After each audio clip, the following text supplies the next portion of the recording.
Selamat datang kembali di channel Sama Jagat Official, channel edukasi. Dalam kesempatan ini saya akan memberikan teori serta praktik untuk mata pelajaran simulasi dan komunikasi digital bab 2, yaitu aplikasi pengolah angka atau Microsoft Excel. Sini saya menggunakan Microsoft Office 2010. Sebelumnya kita sudah mempelajari 5 topik, dan sekarang kita akan mempelajari 16 topik daripada aplikasi pengolah angka atau Microsoft Excel. Bagaimana teori dan prakteknya? Silahkan tonton terus video ini. Oke, baik, langsung saja kita buka Microsoft Excel. Di sini saya sudah menyediakan satu tabel, dan di sini kita langsung memperhatikan topik nomor 6, yaitu mengcopy formula dari sel satu ke sel lainnya. Artinya cara ini juga sering disebut dengan fill handle, yang mana fill handle ini untuk mengcopy formula atau rumus yang berada pada salah satu sel dapat tercopy ke sel berikutnya dan menyesuaikan secara otomatis. Jadi itulah yang disebut dengan fill handle. Nah, bagaimana caranya? Cara yang pertama, kita ketik sama dengan, kemudian kita klik pada kolom jumlah, kemudian kita tekan Shift dan 8 untuk memunculkan lambang perkalian. Selanjutnya kita klik pada harga, setelah itu kita enter. Nah, jika sudah dapat seperti ini, nah, yang mana disebut dengan fill handle? Fill handle itu adalah seperti yang sudah kita jelaskan tadi. Nah, caranya kita arahkan kursor pada bagian sisi kanan sehingga membentuk tanda positif hitam. Kemudian kita klik satu kali, kemudian kita tarik sampai tabel terakhir, kemudian kita lepas. Oke, itulah yang disebut dengan fill handle. Selanjutnya,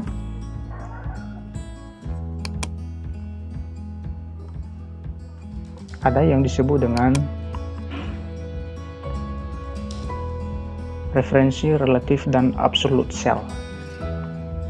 Nah, di sini saya sudah menyediakan satu contoh untuk cara penggunaan daripada operator tetap dalam menggunakan rumus ini. Caranya kita ketik sama dengan, kemudian kita klik pada bagian persen, kemudian kita tekan Shift 8 perkalian, kemudian kita tekan atau kita klik pada nilai atau angka acuan. Nah, untuk memunculkan daripada lambang dolar baik sebelum dan di tengah daripada kolom atau baris, caranya kita tekan F4 pada keyboard. Oke, jika sudah tampil seperti ini, langsung kita enter. Selanjutnya sama dengan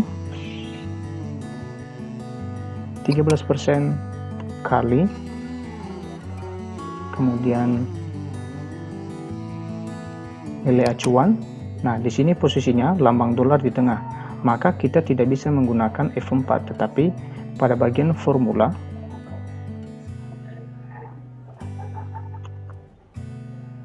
ya, pada bagian formula ini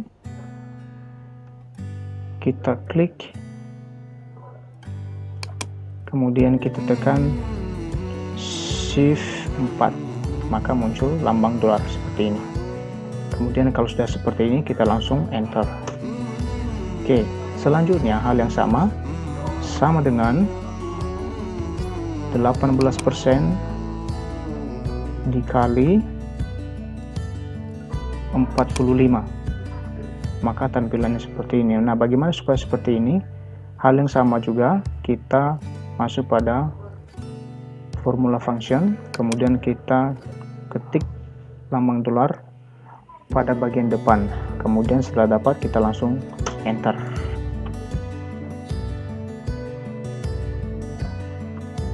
Oke, itulah yang disebut dengan relative dan absolute cells.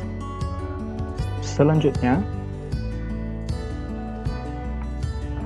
ada yang cara disebut dengan menambahkan function. Dalam aplikasi pengolah angka,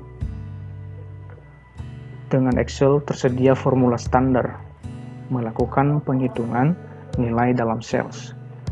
Di sini ada 6, yang pertama count, yang kedua sum, yang ketiga average, yang keempat median, yang kelima min, dan yang keenam max. Nah, bagaimana caranya? Di sini juga saya sudah menyediakan satu tabel untuk menggunakan rumus daripada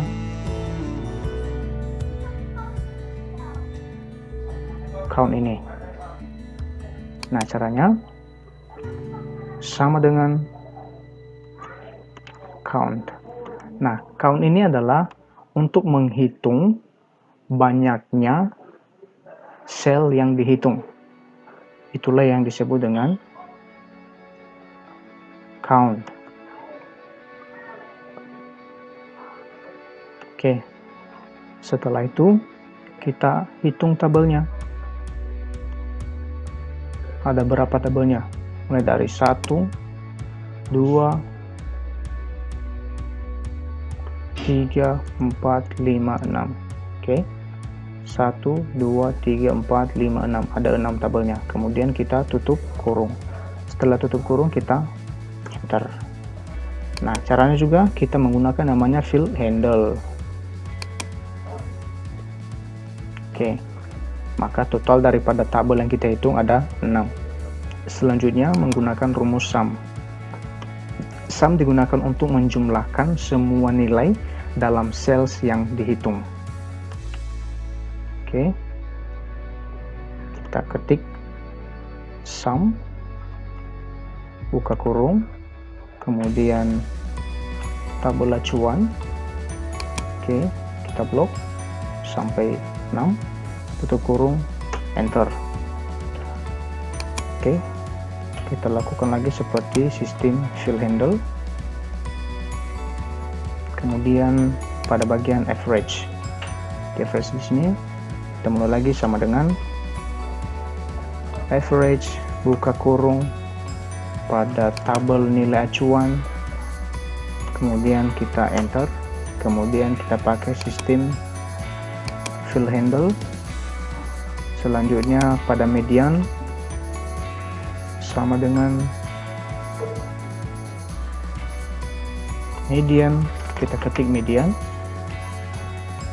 Oke, buka kurung, kemudian nilai acuan, kemudian tutup kurung, enter. Oke, kita pakai sistem field handle. Selanjutnya kita akan menghitung nilai minimum sama dengan min, buka kurung, kemudian nilai acuan, tutup kurung, enter. Ya, kita tarik lagi ke bawah. Selanjutnya maksimum sama dengan max, buka kurung, tabel atau nilai acuan, tutup kurung, enter. Oke.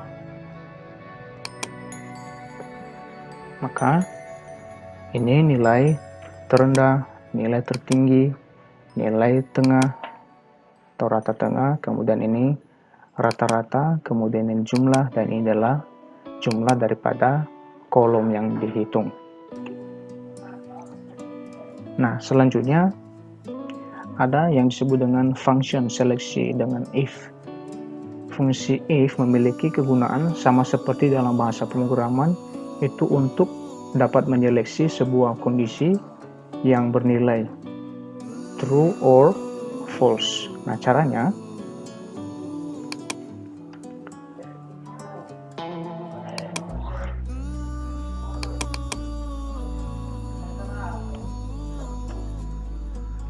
sama dengan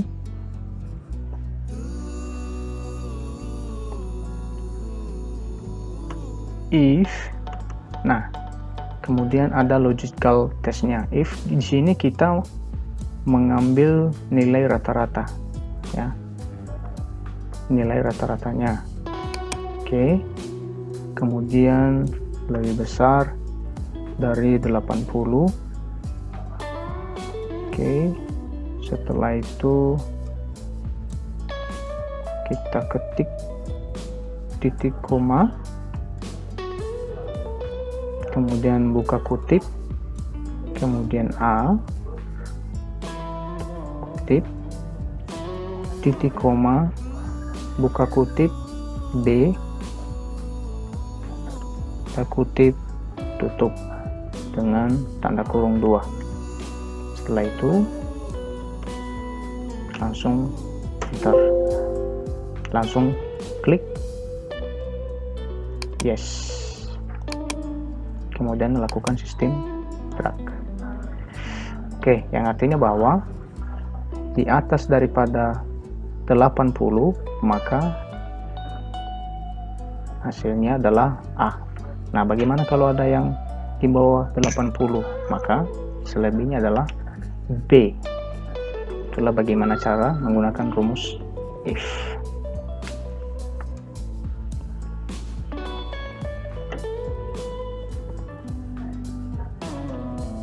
Oke, selanjutnya ada yang disebut dengan sorting.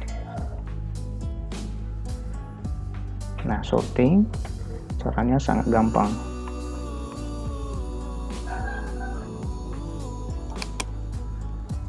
Kita blok dari angka 1 sampai terakhir, kemudian kita masuk pada ribbon data, ya, masuk pada ribbon data.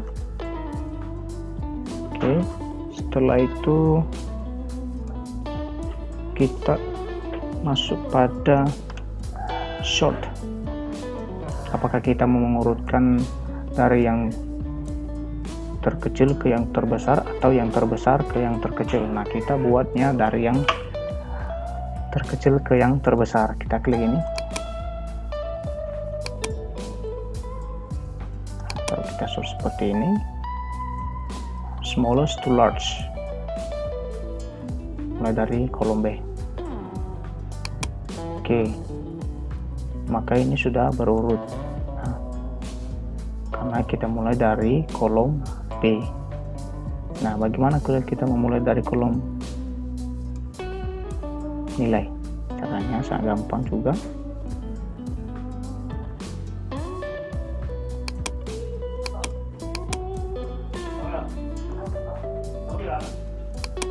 Oke, kita coba sort A ke Z, dari yang terbesar ke yang terkecil. Oke, itulah yang disebut dengan sistem sorting. Nah, selanjutnya ada yang disebut dengan filter. Filter ini juga hampir sama dengan sistem daripada sorting. Nah, hanya saja filter ini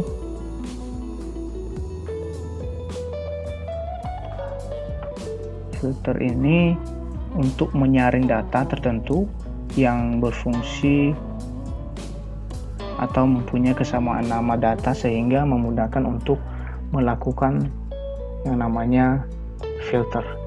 Nah, caranya kita blok dan mulai dari nomor sampai if, kemudian kita pilih pada ribbon data, kemudian kita klik pada grup ribbon filter, maka secara otomatis akan memunculkan lambang daripada tanda panah ke bawah. Nah, ini bisa kita gunakan, misalnya kita mau mencari nilai yang terendah yang 82, maka yang 82 ada 2 orang, Arif dan Arlan. Kemudian kita cari yang 84. Nah, yang 84 ada 3 orang. Nah, itulah yang namanya sistem filter. Selanjutnya ada yang disebut dengan free panes and view option. free panes and view option berfungsi agar header atau judul kolom dalam tabel tidak ikut bergeser ketika data tabel di scroll ke bawah tidak kelihatan. Nah, caranya kita blok di bawah bagian nomor ini, 1. Kemudian kita masuk pada menu view, kemudian pada grup ribbon freeze and panes, klik, kemudian kita pilih freeze and panes. Oke, langsung kita praktekkan. Nah, di sini nomor, nama, nilai tidak bergerak, tetapi yang bergerak adalah angka 1, 2, 3, 4, 5. Ketika kita scroll ke bawah, maka judulnya tetap, tetapi isinya di dalam bergerak. Itulah yang disebut dengan free panes and view option. Selanjutnya ada yang disebut dengan pengelompokan dengan grup dan subtotal. Nah, caranya juga sangat gampang. Kita blok mulai dari 1 sampai terakhir. Kemudian kita masuk ke grup atau ribbon data. Kemudian kita pilih pada grup ribbon group. Kemudian kita pilih rows. Oke. Nah, selanjutnya kita totalkan. Kita masuk pada ribbon data, kemudian pada grup ribbon subtotal. Kemudian kita oke-kan. Nah, di sini sudah termasuk, langsung kita oke. Oke. Nah, secara otomatis di sini akan memberikan tampilan daripada grup dan subtotalnya. Oke. Selanjutnya ada yang disebut dengan membuat grafik.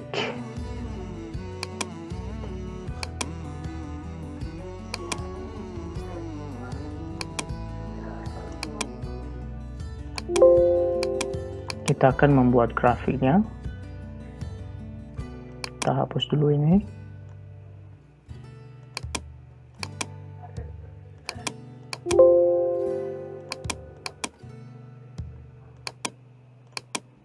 Oke, kita hapus dulu.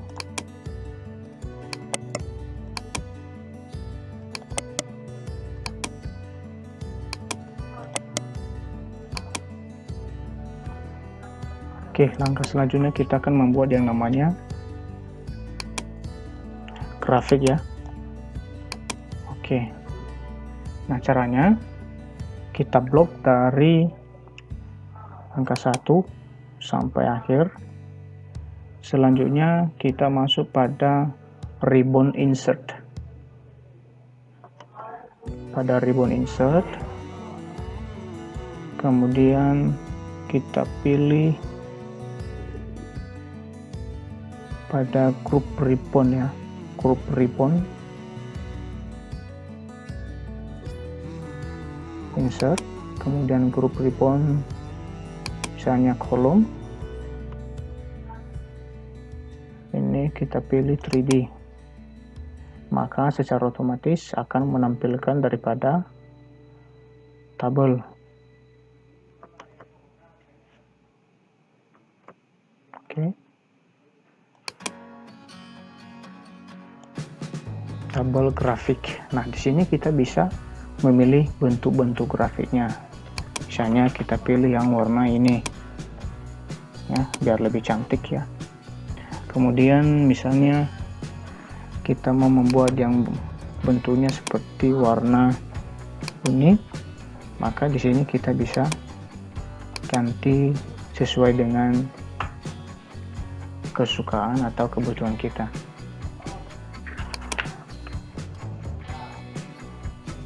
Nah, selanjutnya ada yang disebut dengan mengubah style grafik. Cara ini berfungsi untuk mengubah model grafik yang ditampilkan dalam Excel untuk membuat kelihatan menarik. Nah, di sini kita bisa mengubahnya. Kita masuk pada menu atau ribbon insert, kemudian kita klik pada bagian ini, create chart, kemudian kita pilih yang mana. Misalnya saya pilih seperti bagian balok ya, bagian balok, kemudian saya okekan. Oke. Atau misalnya bar seperti ini atau seperti ini, silakan diganti sesuai dengan selera. Itulah bagaimana cara mengubah style daripada grafik.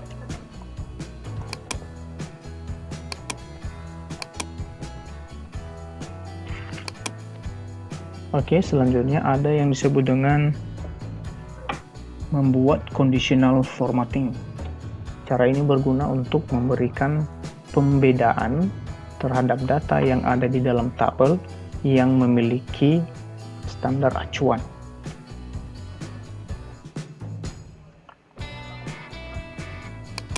Misalnya contoh seperti ini. Nah, caranya sangat gampang. Kita blok pada bagian ini semua, kemudian kita blok bagian ini, kemudian kita masuk pada bagian home ya, pada bagian home. Setelah itu kita masuk atau pilih pada bagian conditional formatting, kita klik, kemudian kita pilih highlight cell rules, kemudian kita pilih less than. Nah, di sini kita bisa buat less than-nya misalnya 20, artinya di bawah 20, maka akan memberikan warna misalnya light red fill with dark red light. Oke, maka ini bisa ditandai secara otomatis. Di bawah daripada 20, maka tandanya warna merah. Jadi itulah fungsi daripada membuat conditional formatting. Sekian materi untuk teori dan cara praktik daripada aplikasi pengolah angka. Ini untuk materi terakhir khusus Microsoft Excel, dan semoga bermanfaat.